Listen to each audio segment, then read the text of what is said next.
So first, can you just say and spell your name and what your title would be? Okay, my name is Lori Kay. That's LorrykAye, and I'm a licensed mental health counselor through Washington State. Perfect. So, so tell me um, you first, when Mike first approached you for help, and kind of what he was asking for. Okay, that was in November 2010. He got a hold of me, came into my office for an appointment, and he wasn't quite sure what was going on with him.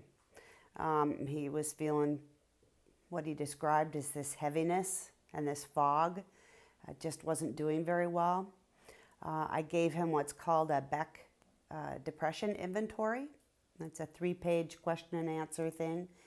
And he scored a 24 on that. It says that if you're 16 or above, then help is needed, that you're depressed, and he scored a 24. So he was severely depressed, and I think that surprised him. So do you think there was some issues that he'd been suppressing for a long time?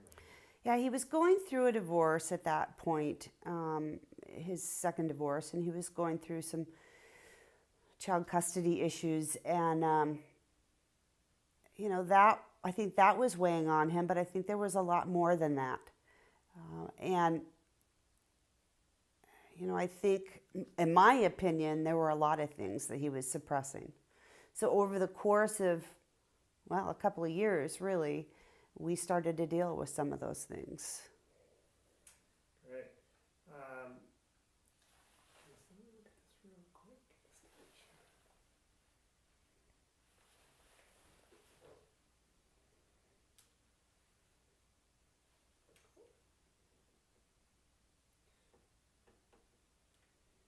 So how do you think you've been able to help Mike most through all this? Well,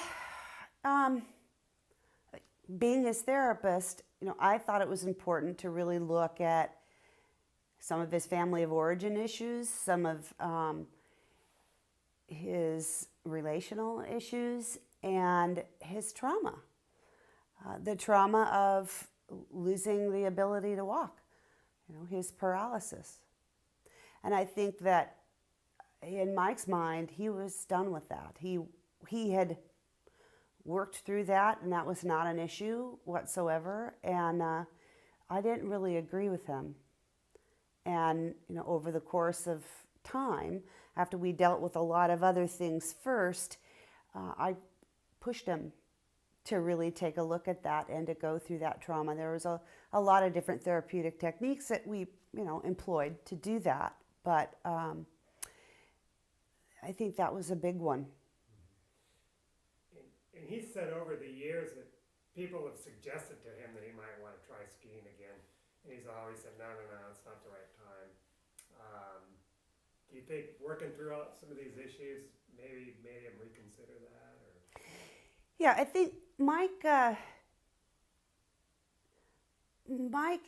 has a big personality, and Mike needs to put his all into anything that he does. And I think skiing for him, the freestyle skiing and the things that he did was perfection.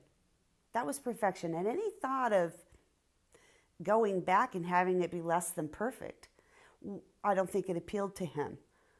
And my thought was there's the underlying trauma that hasn't fully been dealt with, which keeps him, it's really common in trauma survivors to avoid whatever it is that reminds them of the trauma. And I thought that there was some avoidance involved. And I thought if it couldn't be the way it was, then he wasn't going to touch that. And then through your conversations, it maybe kind of brought it to his mind that this might be the right time? Or? Yeah, I think I recall a time when it was snowing here, and snowing, anytime there was snow, to Mike for a long time, it was, to use his words, it was like he was imprisoned.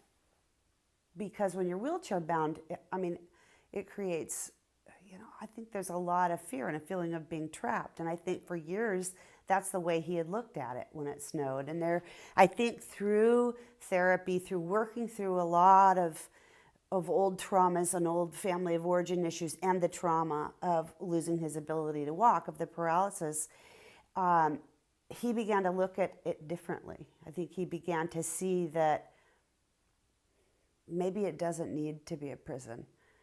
After not avoiding the trauma talk and really getting into it in fine detail, I think he came to the point where he looked at it differently. And I think he did become ready. Wow, that's great. How, what were some of the words that you could describe Mike as? I mean, he's just a strong personality from what I've seen, forceful. How would you describe him? Strong personality. Very goal driven. Very, he can get single-minded on some sort of a project, and he's like a Jack Russell Terrier. He's gonna grab onto that, and he's gonna go for it, and nothing's going to stop him. He's very determined. He can be bullheaded. He's very big. Everything about Mike is big. His voice, his ideas, his personality. I even think that some people could see it as conceited or, all about himself, that he's all that. But I think that was a function for him early on, that in order for him to survive some of his early life and trials and tribulations, I think that was how he coped, is being the best that he could be at anything and taking it on no matter what it was and seeing it to the finish. So he's a pretty amazing guy. And I have to say, in being in practice, for 30 years in various areas in my field, he took on therapy with a fervor, the way he does anything else. He did his homework. He went above and beyond. He dove in. He dove in with his whole self. And I don't often see that. Right. You've mentioned that you do work with veterans that have PTSD and some with disabilities. So it's pretty special for Mike to be a kind of guy that can just overcome all his limitations. Is that the way you would see it? And it's pretty unusual, do you think? Yes, I think it's unusual. I think, of course, combat trauma, war trauma is a little bit different. And most of the veterans who do have physical disabilities also have emotional disabilities, have, post-traumatic stress being one of them. I think that Mike will have a unique ability to bond with some of these veterans that have physical and emotional disabilities.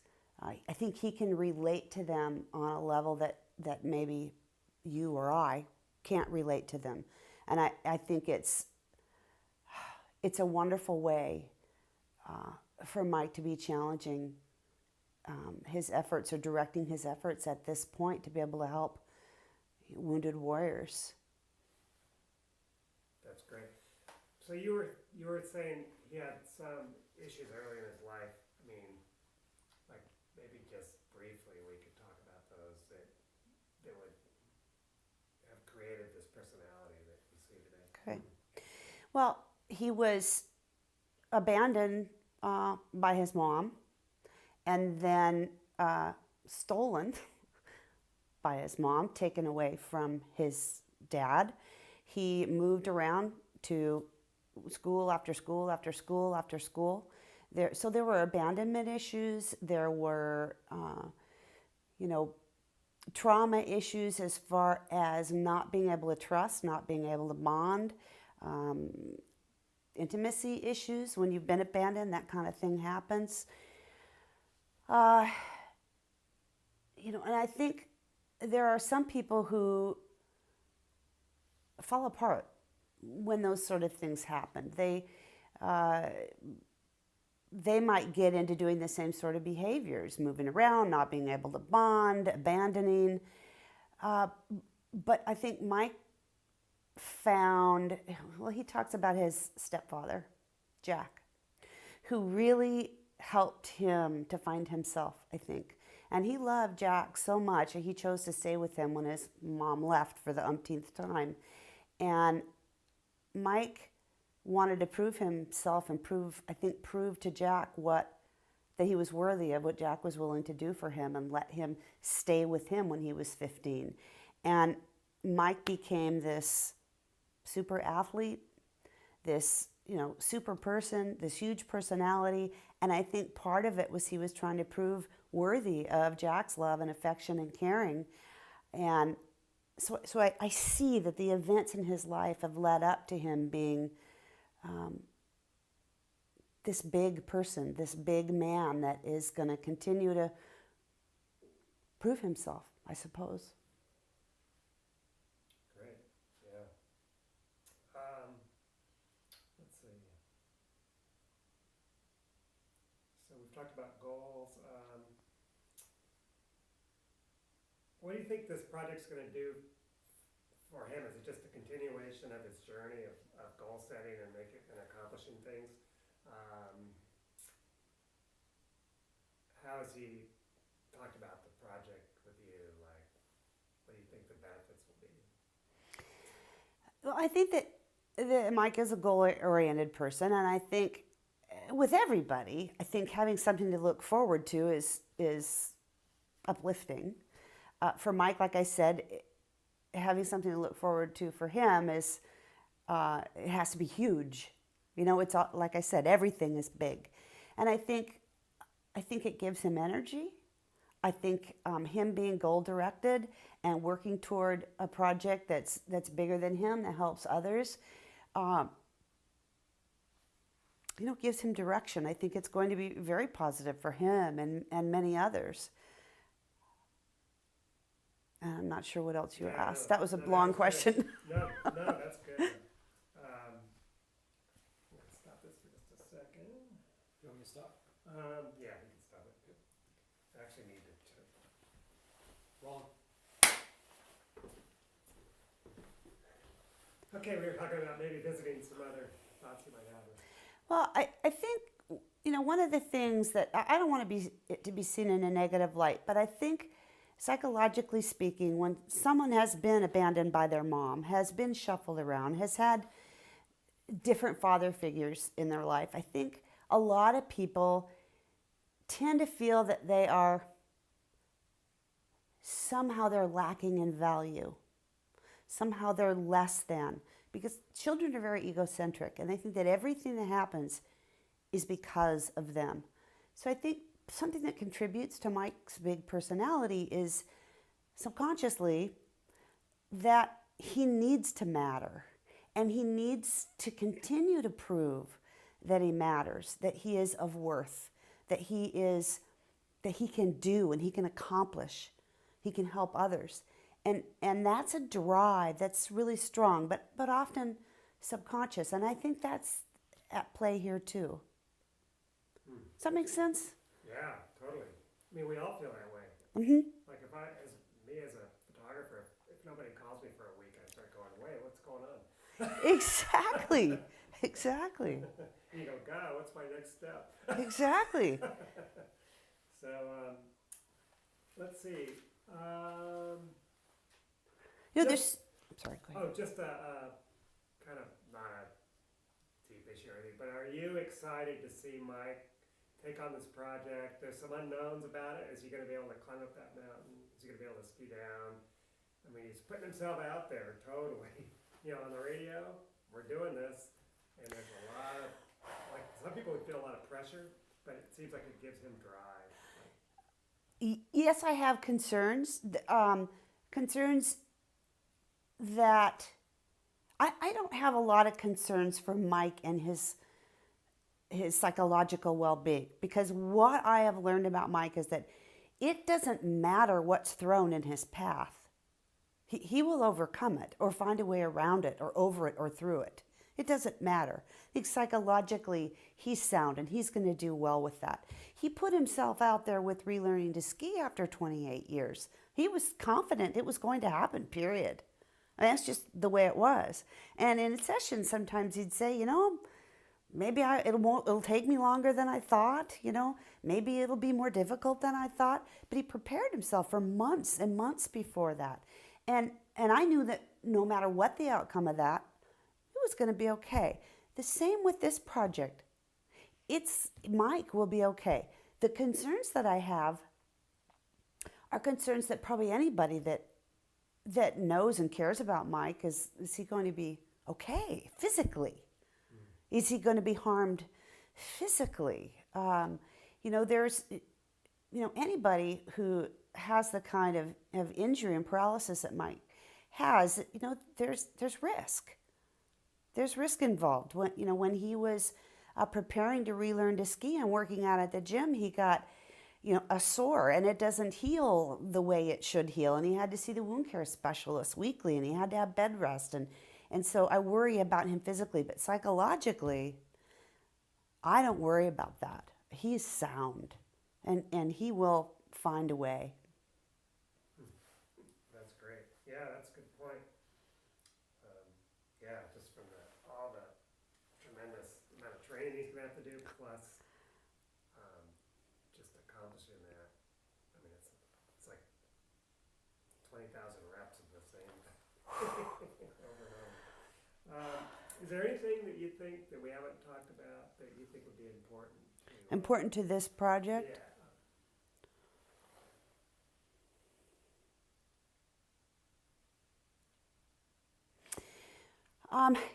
There's nothing that I can think of in his past, in the therapy, in the issues that he came in with that I don't think they're necessarily important to this particular project.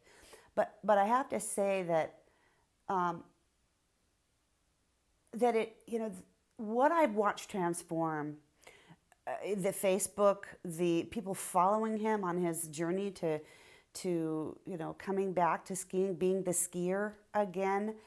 I think that this affects so many more people than just Mike. I mean, it affects everybody who has known him over the last 40 years. It affects people who see the videos on the web and seeing a thing, wow, maybe I can do something like that. Maybe I don't have to sit here feeling trapped.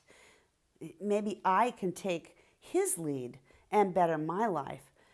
And I think the support that he has gotten in Sun Valley and over Facebook is a support that I think he thrives on. I think he thrives on that. I think that anybody who's had the wounds that he had as a child really needs that support, really needs to feel people are with him. And boy, people are so with him. So with him. I don't often find myself tearing up in therapy, and I find myself tearing up right now. There are times in our counseling sessions where I would tear up at the magnitude of what he's doing and what it means to everybody and to him, and the bravery and that he shows. It's really touching. It's heartwarming. Great. What do you think the future holds for Mike in the brightest form?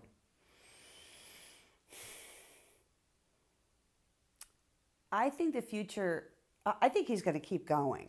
I mean, I don't care what goal he sets out for himself. He will meet that in one way, shape, or form, and he will set another one. And he's going to bring people along with him. And his brightest future is just continuing to set the bar higher and meeting that bar and setting it higher and meeting that bar and rallying all those in his wake to do the same. It's just going to continue. Perfect. That was great. All right. Killer. I think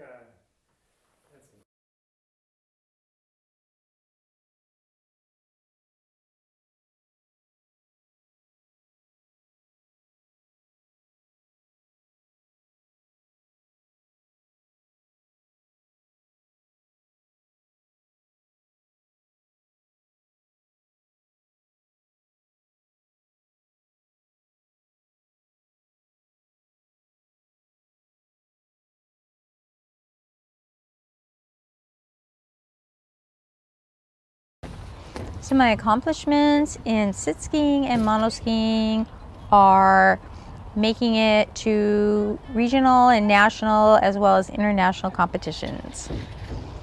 Cool. I would do your hair. Yeah. Oh.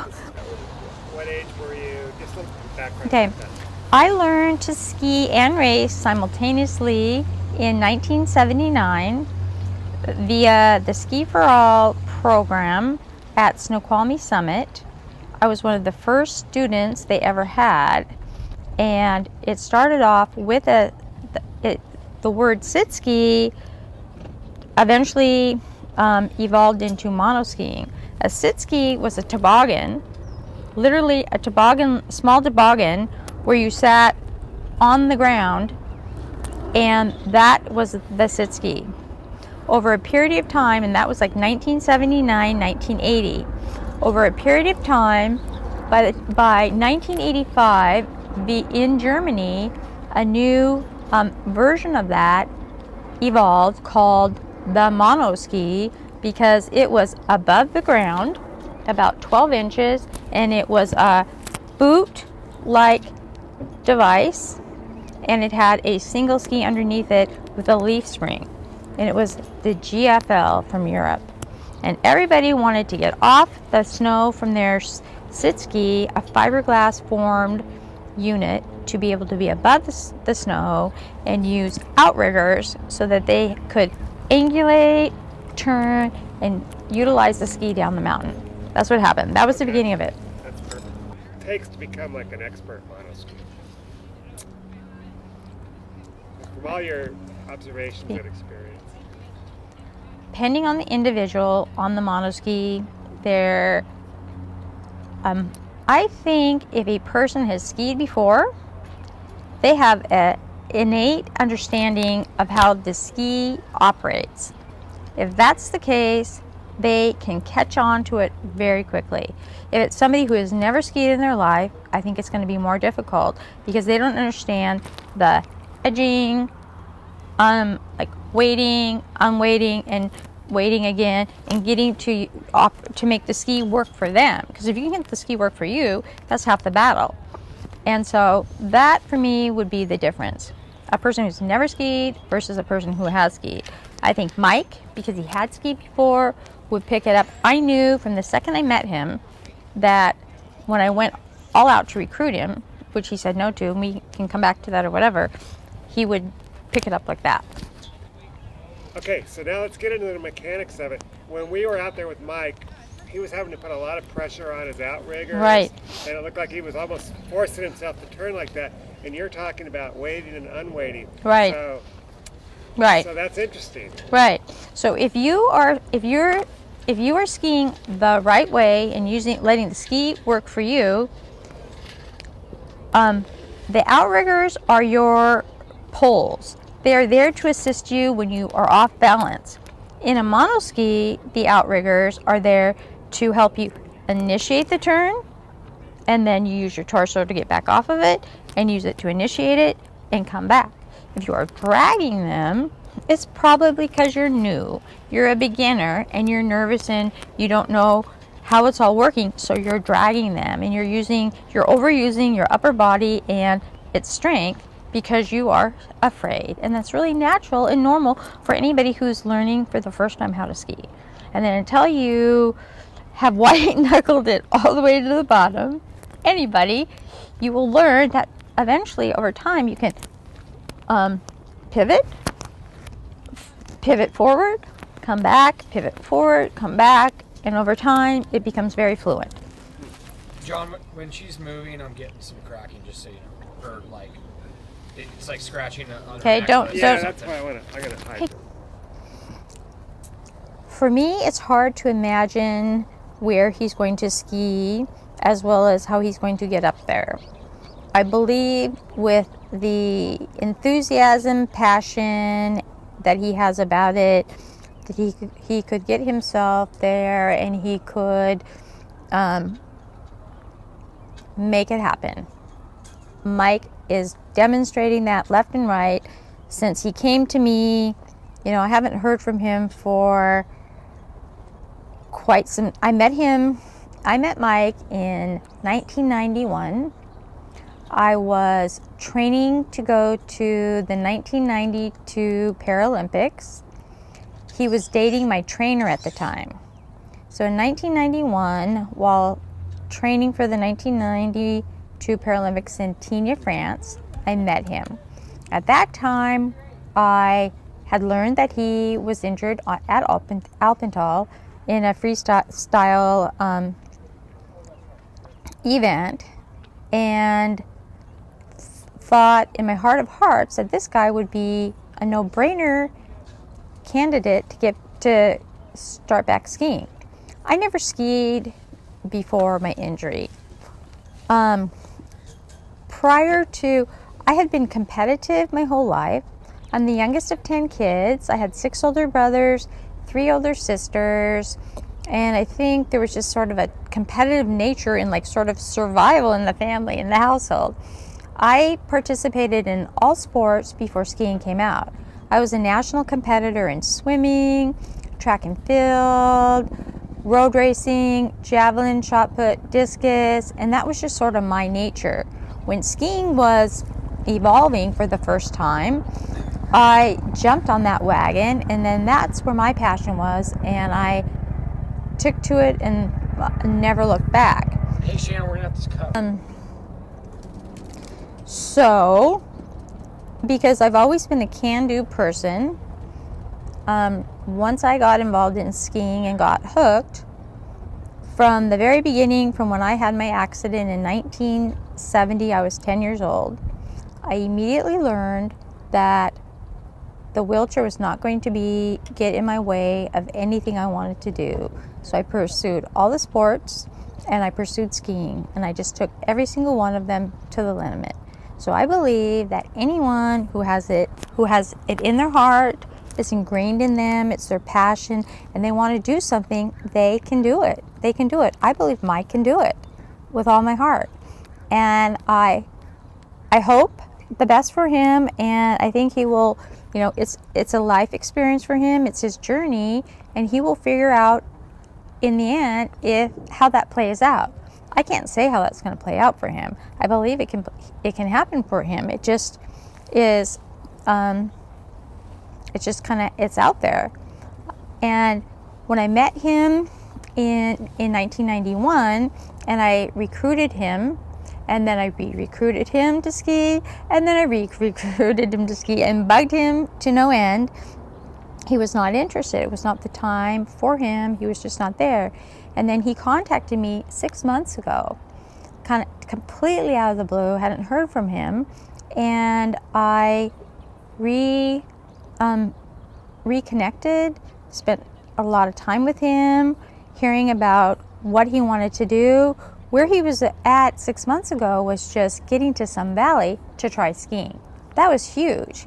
He had gone through some major internal psychological changes, some transformation internally that, hey, this is something I want to do. Until you get to the point where I want to do this, whether it's with anything, I don't think anybody's going to make you do it. And I was happy to be a part of it. I was so excited for him, and knew what he had been missing, and was sad that he hadn't had that opportunity before. Didn't matter. That's what's going on with him, and I wanted to support him and help him any way I could. And my goal was to introduce him to the local ski program, get him in a monoski, dry land it before he hit the snow in Sun Valley, and before he hit the real stuff. So that was what I had hoped for him. Don't worry. Oh, you need it. Oh, it's your thing. Sorry. I thought maybe my glasses or something. I'm still rolling, John. Okay. Yeah, So my goal was to get him, if I could help him, if I could introduce him to our local program, get him in a monoski, so he could just sort of fill this thing that he had his sights on, and have outriggers and everything. I thought that'd be a great thing for him. So I'm really happy that I was able to make that happen for him. And I had no concern in the least that Sun Valley would be a complete success. He would have fun, he would do well, and then now he's working to that next goal. Perfect. So he's going to start skiing again in December, and Right. he's going to try to do this in July Correct. 2014. Right. From all your experience of skiing with a monoski, what do you think his best course of action should be? Do you think he should find a mentor or a coach in town, or I mean, where do you think he should try to pick it up on his own, kind of? Or what do you? I mean, So I think, so I've talked to Mike over the past 6 months a lot about when is going to be your next time on the snow. The next opportunity to be on the snow is not local, and it's not in some valley. It's in early December. I told him about it, where they have a ski spectacular, where it's an intro to skiing for all disabilities. It's an intro to all equipment for all disabilities. In conjunction with that is a national ski race. I participated in it for years, forever, while it was happening. Still happening. It's awesome. All the vendors come out there, you get to try it all out, and my goal for Mike is that he would get back on the snow. He had a great experience and did well, and that he would be able to select his own equipment. So he needs to have his own equipment, and I think by the end of that week he would be able to have it, and he would have met tons of great people, lots of resources, networked, and he would be set for the next time he hit the snow, which would be, Seattle time, December, January, perfect. And he has aspirations to redo the event he went to in this past year, again in January, which I think is targeted towards the end of January. So I think he's on the right track. I do think that first thing, equipment. He needs a mentor and a coach to continue to guide him. And because he lives local, he's not going to be able to utilize continuously, unless he's planning to travel back and forth, the contacts he has in some valley. Getting a little wind there, John, but okay, it's not that'll too be bad. all right.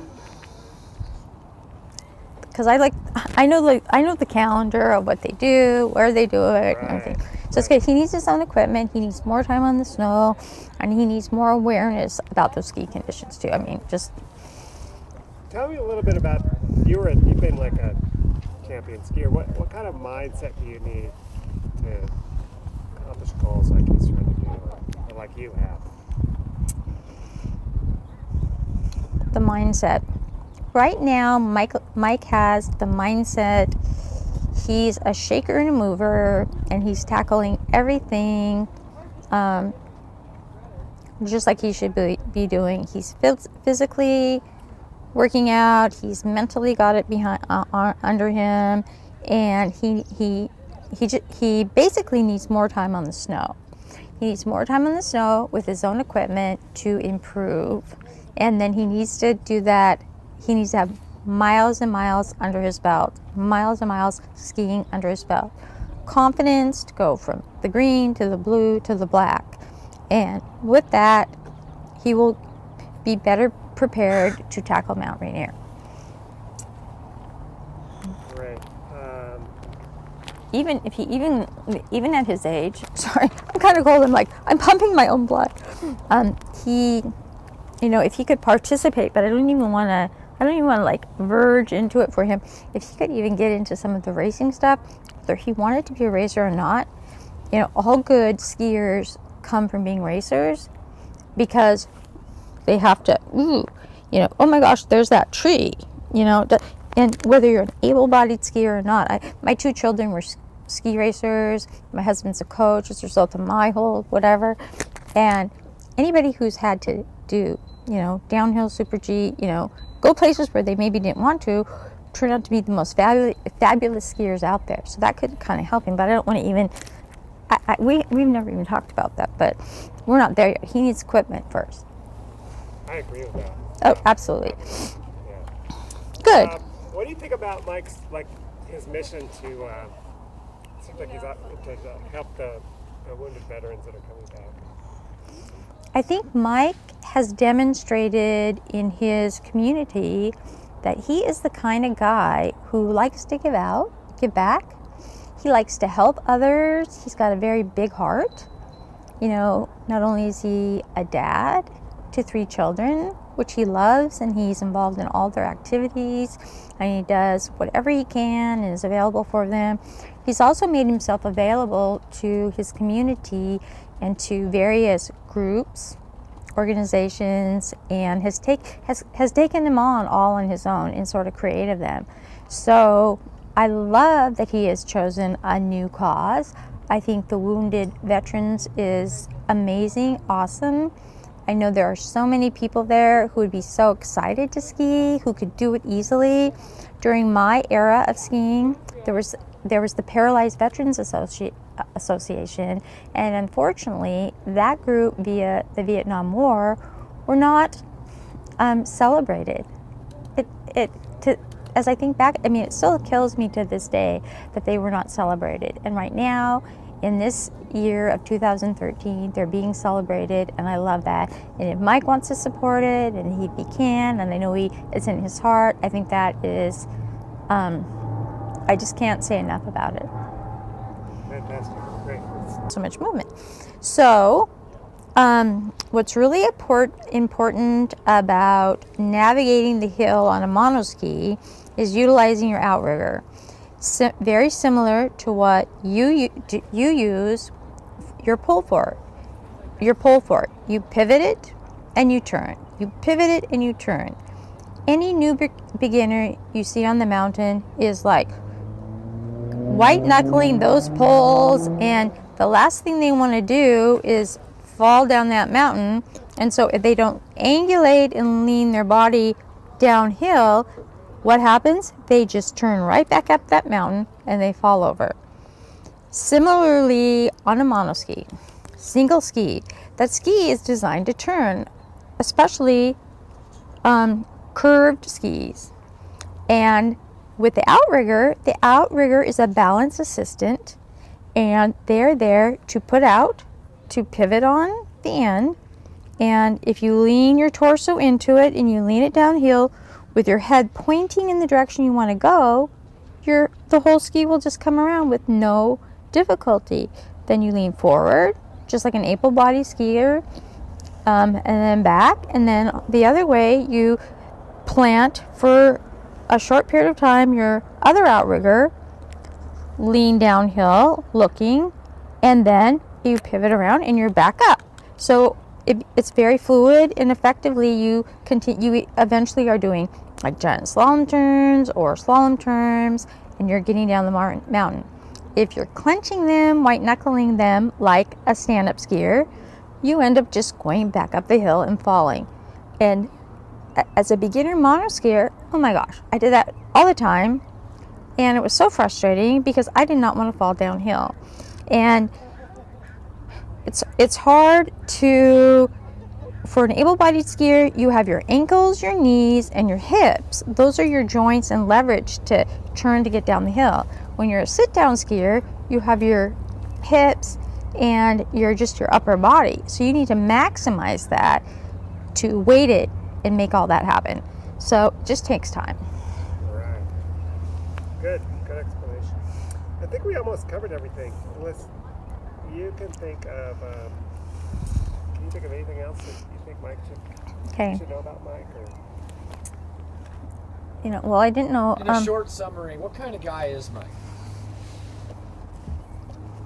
Well, I mean, are you taping right now? Yeah, you can talk to John. Well, I was thinking, I said, does he have any specific questions, or do you know anything about what he's going to act? And he was really cute. He goes, I don't have to be there and listen to it. You could be listening to anything you want. And I figured you'd probably want to know when I started skiing. I don't know if did I tell you my greatest accomplishment? I don't know. Well, I asked you what your credentials were, but in a short word, words, how would you describe Mike? Like Mike's character, like character traits, driven. Yeah, so I thought you would probably ask me when I learned to ski, when I met Mike, and what I think about what's Mike trying to do. And I was just thinking back on like what I did. For what I did, it was like a no-brainer. I was just driven kind of person from the get-go. I didn't think like, ooh, I might get here or whatever, but because the sport was sort of evolving and everything at the time. Wait, I have a question. You did this long time. Have you kept up at all with the equipment? Oh, totally. Huh. Yeah, so tell me now. I'm dialed. Yeah, tell me 6 minutes, John. what Mike's gonna, how Mike learned on a trainer ski or a ski that wasn't fit for him. How much different is it going to be to get something like custom fit for him or dialed in for him like that? How was it for you to get to the right? I know. So I'm like thinking how it was for me, and then what's going to be like Mike before we start. Let me just think for a second.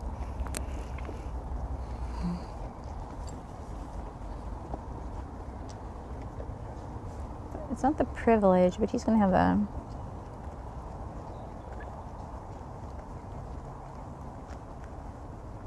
Okay. Do you want me to just, I know, I have it in mind. Yeah. So as I think back on Mike and where I was, I think Mike and I have a lot in common. I was part of the wave of the new equipment.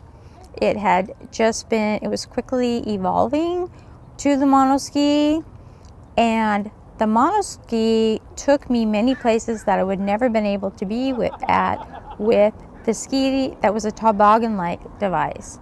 Never thought in a million years that I would end up at the Olympics in 1992, competing in all 4 events and coming home with a silver medal in the giant slalom.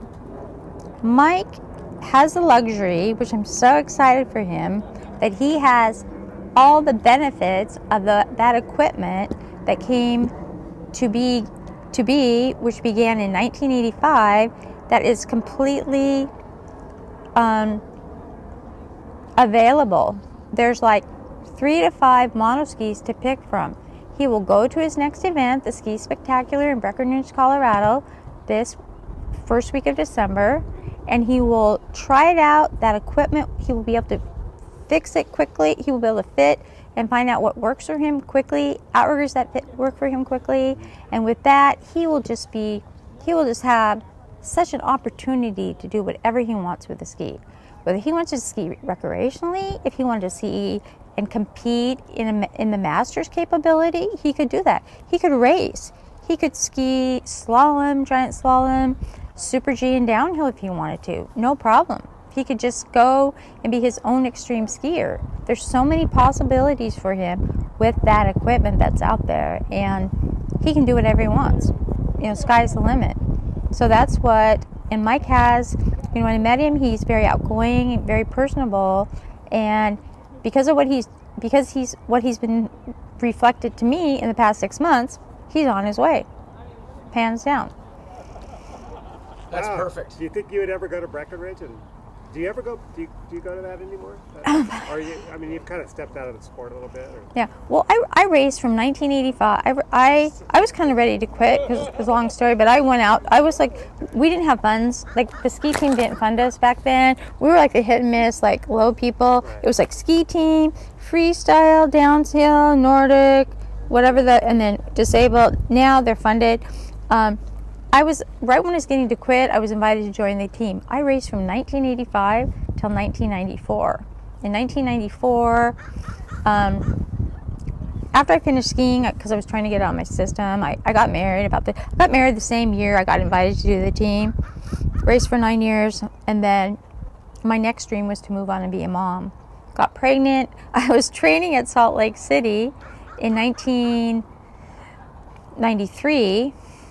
In 1994, and I was vomiting up the chairlift, and then, you know, I knew I was pregnant, and then that's when I resigned. I resigned in 1994, and I moved on. I have a beautiful 18-year-old daughter and a 15-year-old son, and although I had these wonderful, I worked at the time at the University of Washington Medical Center, and I had doctors who were all promoting me to go. I'd be 16 weeks pregnant, but I was a speed skier. I like downhill and Super G. And anyways, I would have to give up some of that. And it you know, it just all kind of came together for me personally that I didn't want to risk this to this little new entity. I was ready for my next adventure for myself, which was dying to be a mom. So I've done that. I do motivational speaking still, and I mean, I know that's kind of a goal of his to do. Yeah. I got called left and right. I did every local TV show. I was in every possible whatever. I was very fortunate, and I actually I couldn't appear at everything they wanted me to do when I became a mom. So I just sort of emerged back out of it. But I've continued to be, you know, it was a fun race. I learned to ski, learned to race.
I'm thinking is we might do this where we pretend like you haven't gone to Sun Valley yet. Okay, So okay. this is the beginning of your whole journey. Right, Okay. right. So that's kind of the way I'd like to start it, and then we can do, because we came up with a new name now. Yeah. Is it Return to Paradise or Returning? What do you think? Return is probably just simpler. Yeah. Yeah, return to paradise. Yeah. Just Okay. cutting out a syllable. Yeah. So let's do that. Let's start with your project. It's called Return to Paradise. Well, like why? And a little bit about you were there your early ski history. You were there 35 years ago, and you suffered your injury, and now you're going to return back. Okay. We can try that. Are you rolling, Zach? Yep, we're rolling, John. All right. Yeah. Tell me about this project, Mike. Or actually, first, go ahead and we'll start from square one. You got to introduce yourself and a little bit of your previous history.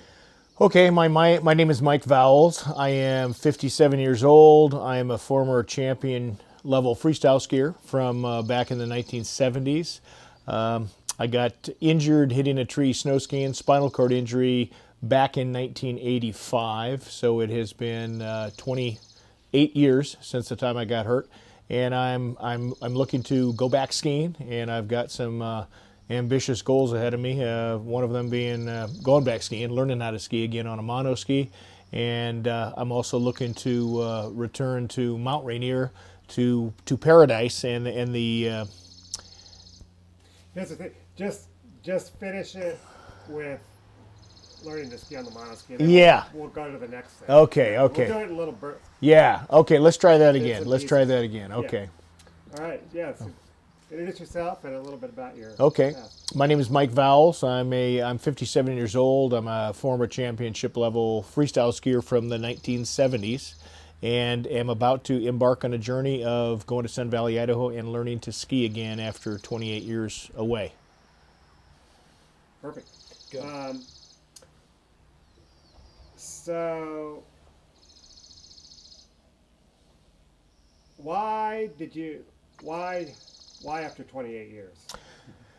Why after 28 years? That's a big popular question. And when I got hurt back in 1985, I was 29 years old at the time. I was at the peak of my physical prowess. I was at the best level of skiing I had ever been. And when I got hurt, I just opted to not ski again. The monoski, sit ski was in its early cruder developmental stage at the time, and it's something that was not of interest. It wasn't a draw for me, and I really wanted to leave skiing as it was, perfect.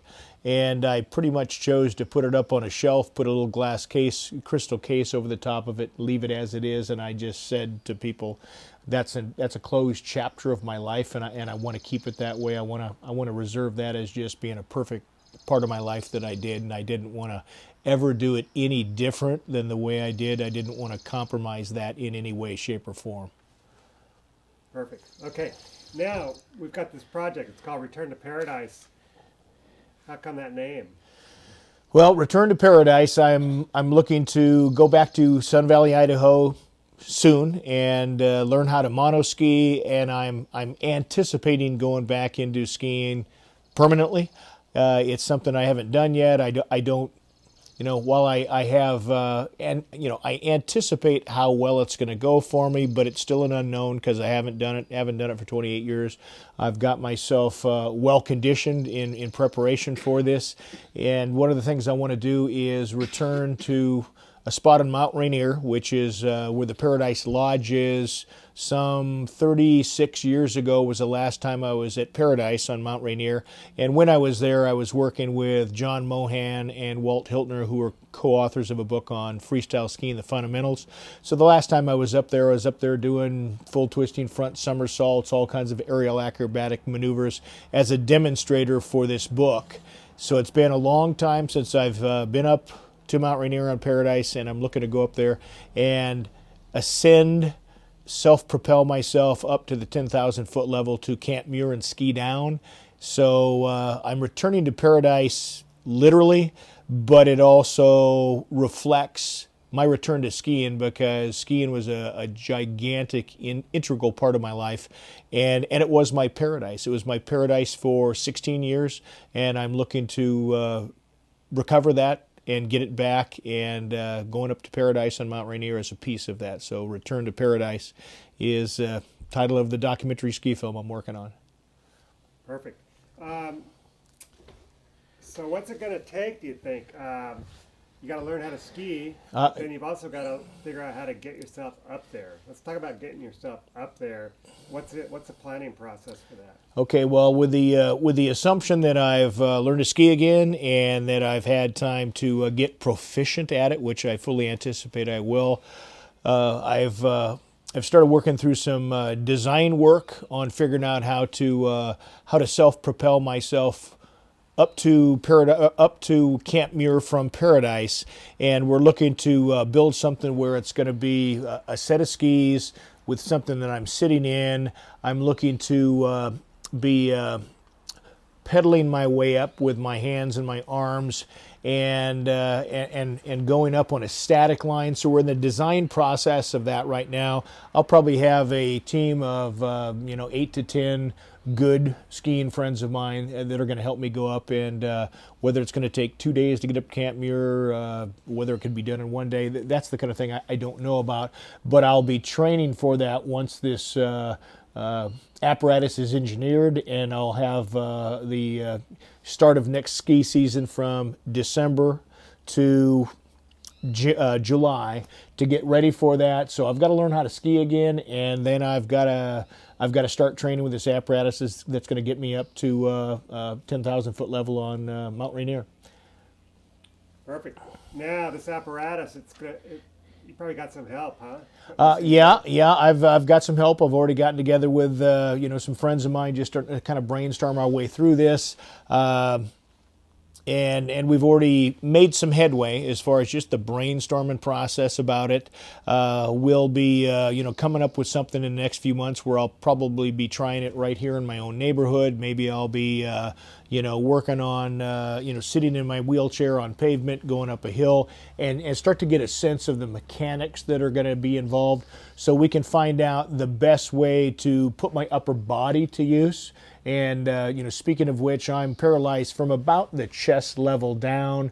So there's the logistics of the climb, then there's the logistics of my situation and what I have to work with. So as we start to design this thing, we're going to have to, work through all those minutia details to fit me and then at the same time that apparatus has got to fit the ski hill, the mountain, as far as how we're going to go up.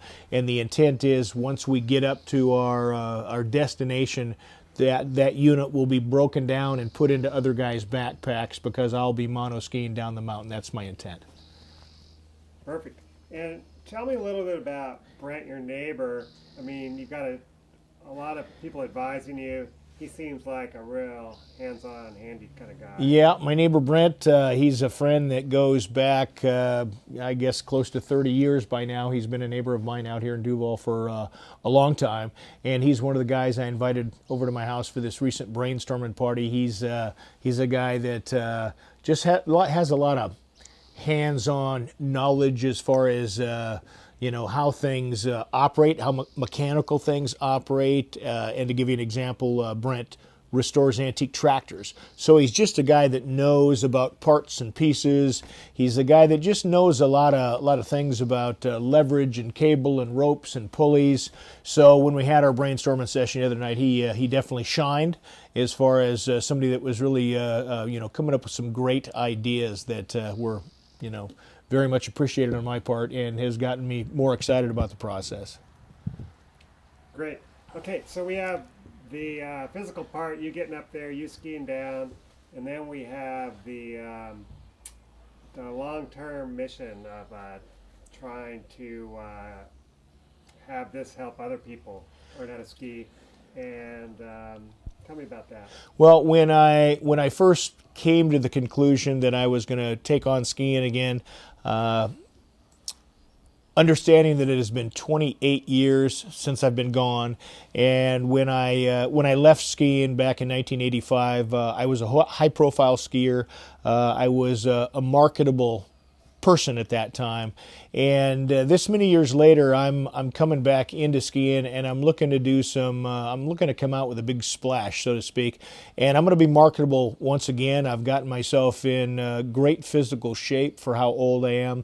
So with with the level of my fitness, what I think I'm going to be capable of doing, what I think I'm going to do as far as skiing a high-profile target, I want to take advantage of the fact that this is a very marketable opportunity for me to try and do something good with it. So what my intent is to produce a documentary ski film and take that documentary ski film and go out and do public speaking engagements, motivational speaking, and with the money earned from that, my intent is to put it back into a non-profit adaptive skiing program and have the dollars that I'm able to produce be specifically earmarked for helping injured soldiers, wounded warriors learn how to ski. And one thing about that particular population, from a patriotism standpoint, they resonate with me. The fact that that's a group of people that the ones that have gotten themselves hurt, put themselves in harm's way, they're protecting my way of life, they're protecting my freedom, and they've given up their former whole complete bodies for me. And so I want to help them. I want to give back, and it's also a group that I can identify with because I've been traumatized due to my spinal cord injury. I've experienced all that goes along with that and all the life-changing challenges associated with it. So I can, there's a kinship I have with injured soldiers, male, female, doesn't matter, coming back from the situations that have put them in some ways similar to me. Great. How are you gonna promote your cause? Like, you're gonna make a ski movie. Talk a little bit about going on the radio, getting the word out. You're going to be doing that, right? Yeah, I'm looking to I'm setting out to do a documentary ski film. I've got I've been in the Seattle area for I'm 57 and I've been here since I was 13, and I've got a real strong social network of friends. So I have a lot of capability from a networking standpoint to put the word out there. One of the things I'll be doing is radio talk show type stuff. I'm looking to do newspaper articles. That's something that I'm looking to do. If I can possibly get some coverage from some of the local television stations in the Seattle area, and also using Facebook, using the internet. So it's going to be a collection of things. It's going to be a lot of heavy lifting on me personally, but I do have a real strong support base out there, and so typically when I've taken on a project, it's usually not hard for me to enlist support from people that care about me and care about my causes. This would be the second time I've taken on a cause for the military. A few years back in 2004, I spent an entire year helping a family where the gentleman had come back from the war in Iraq as a quadriplegic, so this is not my first rodeo, so to speak, on this subject. Perfect. Tell me a little bit about your early rehab history and bring in Shannon into the picture. Okay. Yeah, my early history post injury back in 1985. It was I've met some people back then that were my physical therapists, and two that I would name is one is Shannon O'Kelly, another one is Pete Rigby, and these are individuals that to this day are important friends of mine in my life, and they're people that I can go 6 months without seeing them, but once we get back together we just light up like it was yesterday. But these were people that were willing to be by my side back when I took a real hard 4-year-long run at trying to walk again, and I was going against the grain. I was going against the system. I was not a good patient, but in their minds, I was the best patient. And because there was, what I was trying to do was controversial. Everybody wanted me to just accept it, get on with it. But for me, I needed to leave no stones unturned. I needed to give it my all. And I did for a solid 4 years between working, doing therapy after I worked, going into the gym at night. I gave it a solid 4 years until I finally got to a place where I could just say, hey, you know what, Mike, talking to myself, I can't beat this. It's bigger than me. And then I was able to just, turn that page and that final page of that chapter in my life, move ahead. And first thing I started doing was the completion of my house out here in Duval that was in mid-construction when I got hurt. So it was my way of doing it. And I had a couple of wonderful therapists that again are my friends to this day, and I'm so thankful that they were there, with me like that. Great. You mentioned working out. I know that you're going to be preparing physically for this, going back to skiing, and it's going to take, a lot of endurance and strength. Tell me a little bit about Duval Fitness and then what your workouts are like when you go down there. Well, Duval Fitness, the owners of the gym is Michelle Wolf and Jeff Wolf. They're neighbors of mine. I approached Jeff Wolf recently and let him know that I was looking to return to skiing, looking to see if I could get a gifted membership from him, and that I would, the intent being that I would try and get some exposure for his gym through press and so forth. So, Jeff and I went out and had coffee, and he just kind of said this is a no-brainer. So he kind of wrapped his arms around me on this thing. So I'm training in their gym 5 and 6 days a week. I'm down about 20 pounds, and I do, the work I do in there is endurance type work. I don't lift heavy weights, but I do heavy repetitions, and I'm in there figuring out, how I can use a gym. And I've spent a lot of time in the gym post rehab. So I'm not any stranger to the gym, but in a gym environment, I go in there and I do a lot of the same stuff that other people do, and then I've got to get creative on how I can use a gym that's specific to my injury and my capabilities, my challenges. But it's all going very well. It's all going very well because I've got to get myself in the absolute shape of my life. And so I not only need to get in good shape physically for improving the odds of how well I learn how to ski again, but also at my age, just making sure that I'm as durable as I can be, because I'm going to be hitting the deck a few times, I'm anticipating.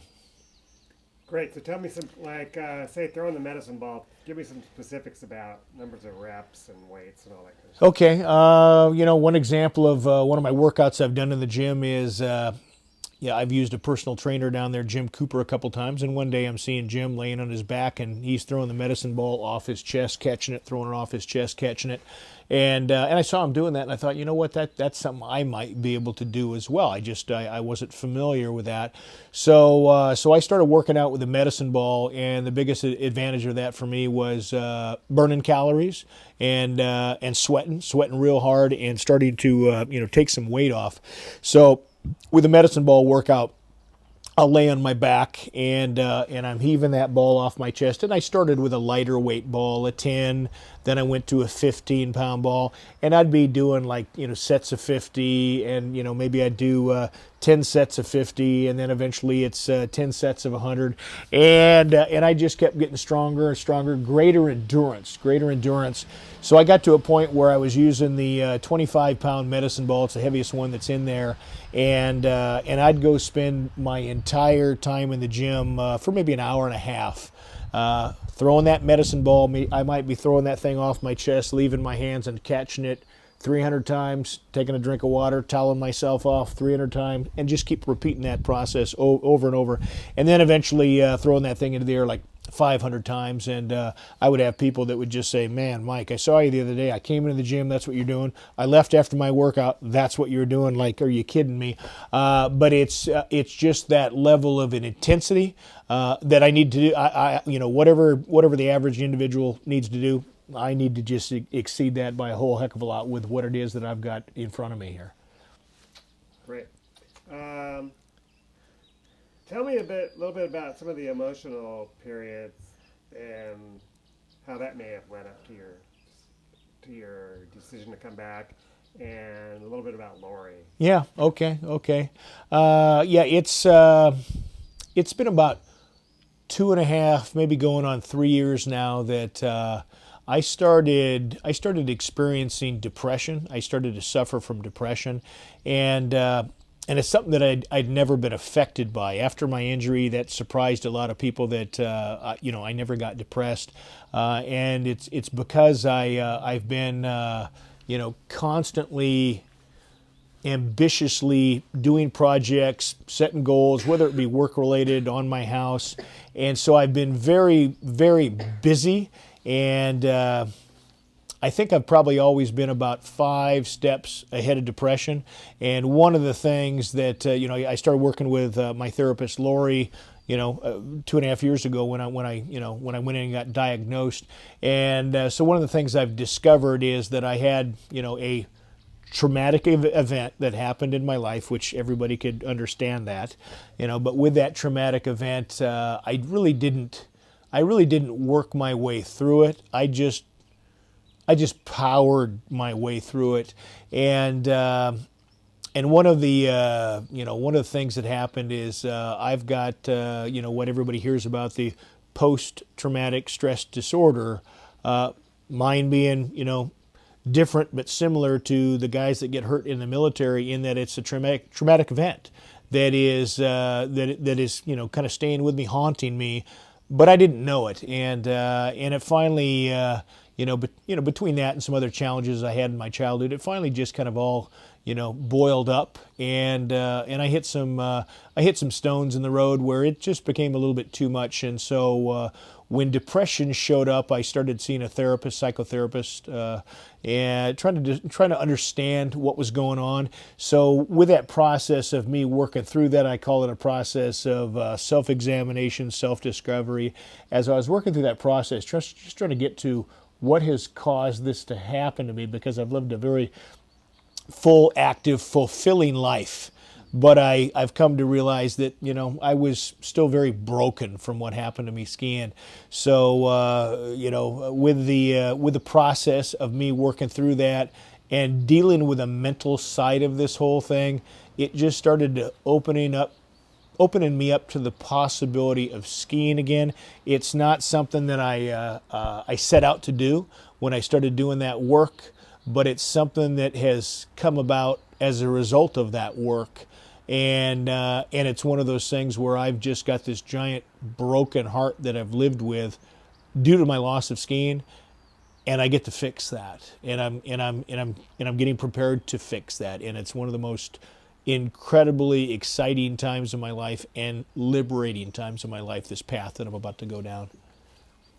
Great. Now you're going to go to Sun Valley. You're going to spend a week learning how to ski. Are you going to be out there on your own, or are you going to be people going to be coming with you to give you some support, or how's that going to work?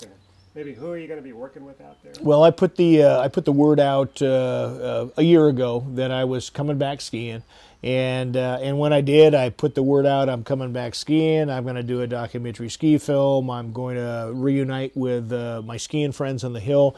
So I raised the bar real high for myself and put myself in a position where it's like, okay, now I've got to come through. I've got a lot of support behind me, and I'm anticipating a pretty good turnout of my my long-term, some of my skiing friends that I don't necessarily see as much these days on a regular basis. They're going to be there, and then some of my best friends that are my skiing pals from back then, they're going to be there. So I'm expecting a pretty good head count of following that's going to come to Sun Valley to be there when I learn how to ski again, and I'm going to ski with them. So I'm going to have a great support base, and some of my friends, Dennis McCormick, Jeff Bronze, John Tardif, these are guys, Doug Perry, these are guys I go back to the 9th and 10th grade with.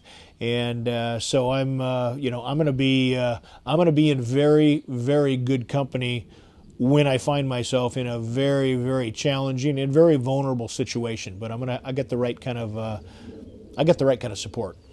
Great. I'm going to wait for this there, but let's just cut it for a second. Got it. So you're gonna find some some professional help out there, ski wise. Yeah, tell us a little bit about. Well, what has come about is I've been introduced to a gentleman named Mark Mast. He's got a ski school in Sun Valley, or an adaptive skiing program that is for people like myself, and he's helped people learn how to ski again that could be blind, could be no legs, could be paralyzed like myself. So he's worked with an assortment of different people over the years. So I've been introduced to him, and I've been in communication with him. So he's the one that currently is earmarked for my return to skiing to be taught by Mark Mast over in Sun Valley, Idaho. And the other thing about returning to Sun Valley that is very intriguing, to go there. Mark is over there. That's part of the draw, his skill level as an instructor. But my last time in Sun Valley was, doing some work for, the same book I mentioned earlier, which was Freestyle Skiing, the Fundamentals. I was over there as a demonstrator. So we stayed over at Elkhorn, and I was there specifically doing that work back in 1976. And 2 years prior to that, I was over there in a Chevrolet-sponsored freestyle skiing competition back in 1974. So going to Sun Valley has a lot of value for me because I'm returning to a place where I was alpha dog. And so there's a lot of good reasons why I want to go to Sun Valley to learn how to ski again. And I also like the idea that it's going to be a getaway for me. I want to go to a magical place, because Sun Valley's magical. That it just is. I want to go away to a magical place and do that kind of getaway when I take on this task, this journey of learning how to ski again. Perfect. Okay. Shannon Blodell is kind of a person that's local. It's kind of a mentor figure for you. Tell me what kind of advice you have, and tell me a little bit about Shannon Blodell. Yeah, Shannon Blodell, that is female Shannon Blodell. She's a champion monoskier, and she, or I'll say a former champion. She has not been competing, I'm going to suggest for the past 15 years or more. But she's a champion monoskier. So like myself, her as a mentor for me, I'm a champion level skier. Shannon's a champion level skier. I've never monoskied. I'm about to.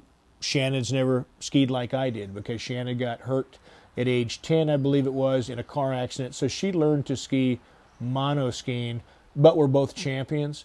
So she's somebody that I'm using as not using, but she's somebody that is offering me advice as a mentor. So she's somebody that I'm interfacing with on this thing. Her and her husband Troy, great, wonderful people, but they're a very valuable resource for me to go to. And I've known Shannon for a long, long time, and we'd been out of touch for many years. But when I got reconnected with her, it was just, she couldn't be more supportive. And so she's just a person that's an asset. She's in my corner in this whole thing. Perfect. Let's see. So are you, I can tell you're excited about this journey you're going to embark on. Is there any fear, or do you feel like, hey, I can definitely do this? Oh, there's plenty of fear, and when I say fear, I think the fear comes with just the fact that I know I'm going to be stripped down to beginner level student. I'm not going to pretend or fool myself into thinking I get to take my ego, my former skiing skills, my credentials. They're not going to translate. What's going to translate is my mindset. That's going to work by all means. My level of conditioning that I'm in is going to be helpful to me. But I'm fully expecting the challenge of my life when I go learn how to ski again, and it's going to be intimidating. It's going to be overwhelming. It's going to be all of that stuff. And I can certainly, recall the frustration, everything that went along with learning how to ski way back at the time. It's going to be so much more than that because I was a great skier. When I went through all those struggles learning how to ski, I was like everybody else, starting from scratch, but I'm going back to scratch. So it's, from a psychological standpoint, it's daunting. And I'm really hanging it out there with what I'm doing, and historically that's kind of how I've operated the best, when I put myself at risk and am willing to just say, I'm going for it, and I have full expectations that I'm going to do very well at it. Great. Now that we got the 5-speed, could you hear that pretty? It came through. Yeah. All right, want to do that again? Let's do that again. All right. Yeah. So about the fear. Yeah. Yeah. So the whole idea. I've put it out there. I'm going back skiing. I'm going to go learn how to monoski, and I'm saying I'm going to then go do something grandiose. I'm going to go ski a high-profile target. I'm setting myself up for failure. But I don't plan on failing, and it's scary, it's intimidating, it is, there's certainly fear involved, because, I can reflect back on learning how to ski again, and I was very passionate about skiing very early on, but just the progression, what it took, wanting to be as good as these other guys out on the hill, and just the struggle that went along with that. It's something that I never did forget. It's going to be much more challenging this go around because I was a great skier, and I'm going to come back to this same baseline place. I don't get a shortcut. Nothing's going to translate. I don't get a get out of jail free card. Doesn't matter what I've done. It just doesn't matter. I'm going to be starting at the very, very bottom of this. And that's just a whole different place that I'm going to be at. So it's going to be hard. It's going to be hard. Great. Perfect. I just had something I was thinking about. Let's see. Just 1 second. Go ahead and cut it for 1 second. And what's your watch look like?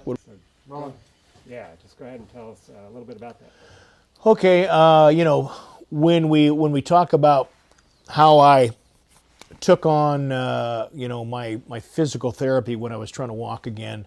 That's something that, the way I best explain that to people, that was not lost opportunity at all, the 4 years I put into that, because I was so disciplined, so dedicated, so steadfast, so unwavering at what I did, when that came to an end and I decided, you know what, I've got to stop. I can't. I'm not going to be able to accomplish what I set out to.